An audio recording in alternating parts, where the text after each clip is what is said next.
The state of Alabama has issued a child abduction emergency Amber Alert.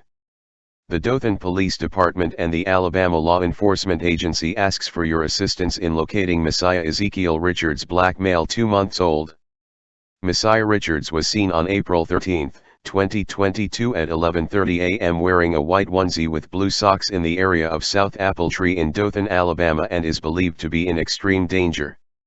The child was taken by Alexis Shuntell Richards and MarQuec non-custodial parents. The subjects may be traveling in a dark blue Volkswagen SUV bearing unknown Alabama tag. If you have any information regarding this missing child, please contact the Dothan Police Department at 334-793-0215 or call 911.